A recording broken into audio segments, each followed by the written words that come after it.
नमस्कार, स्वागत है आपका गंगानगर प्रताप न्यूज में।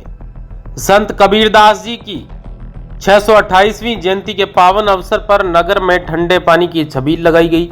इस अवसर पर श्रद्धालुओं व राहगीरों को शीतल जल पिलाकर उनके विचारों को याद किया गया। कार्यक्रम के दौरान नशा मुक्त समाज की दिशा में कार्य करने का संकल्प लिया गया। आयोजकों ने कहा कि संत कबीर की शिक्षाएं आज भी उतनी ही प्रासंगिक है और समाज को सही दिशा देने में सक्षम है। इस मौके पर भाजपा नेता जोगेंद्र हांडा ने भी शिरकत की और क्षेत्रवासियों को इस शुभ अवसर की हार्दिक शुभकामनाएं दी।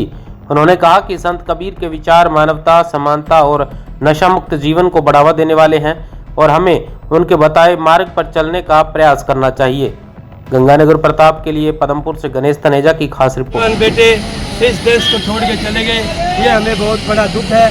हम कबीर साहब से यही दरख्वास्त करते हैं, हाथ जोड़ के निवेदन, नशे से लोगों को बचाएं। धन्यवाद आपका गणेश जी, पत्रकार महोदय, आपने टाइम निकाला, आपका कोटि कोटि समाज को धन्यवाद। तो यह थी लाइव तस्वीर है पदमपुर के कबीर चौक से, जहां आज 628वीं कबीर जयंती जो है वो बड़े ही हर्षोल्लास और उत्साह के साथ मनाई जा रही है। जैसे कि समाज के गणमान्य लोगों ने बताया है कि सुबह से ही यहाँ कबीर चौक पर जो है वो ठंडे पानी की छबील भी लगाई गई है। पूरे समाज के सहयोग से, 36 बिरादरियों के सहयोग से जी यह जो जयंती है वो बड़े ही धूमधाम से पदमपुर में मनाई जा रही है। फिर से बात करना चाहूँगा जोगेंद्र जी हांडा जी से। हांडा जी, जिस तरह की नशे की प्रवृत्ति में युवा जो है वो धकेला जा रहा है और दिन प्रतिदिन अपने क्षेत्र में भी जो है नशे के कारण कई युवाओं की मौत होती जा रही है, आज शुभ अवसर पर है, क्या प्रतिज्ञा यहाँ देना चाहेंगे युवाओं को कि नशे से दूर रहें? क्या संदेश आपका? हमारा धान का मजदूर यूनियन की ओर से हमारे प्रधान लक्ष्मी बसोड़ जी है, इनके नेतृत्व में हमने पिछले काफ़ी दिनों में हमने संघर्ष किया, आंदोलन भी किया नशे के खिलाफ। हम जब अवस्था पड़ती है हम संघर्ष करते हैं, लोगों को समझाते हैं कि नशे से बचें। नशे का हमारा पहला एक कदम है, अभी नशे से बचना बहुत ज़रूरी है।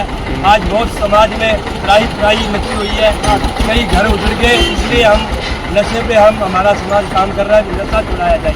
उसमें हमारे समाज की ओर से हम सहयोग करने के लिए तैयार है। अगर कोई गरीब है, किसी का नशा छुड़ाना है, तो हम समाज की ओर से, यूनियन की ओर से सहयोग भी जितना होगा सहयोग करेंगे और उसको बचाएंगे। हम यही कहना चाहते हैं। तो बहुत बड़ी घोषणा है यहाँ गणमान्य लोगों के द्वारा। अगर किसी ज़रूरतमंद को ज़रूरत है तो पूरा समाज जो है एकजुट होकर उसका सहयोग करेगा। फिर से आप सभी को संत कबीर साहब अमर रहे, संत कबीर साहब अमर रहे, संत कबीर साहब अमर रहे।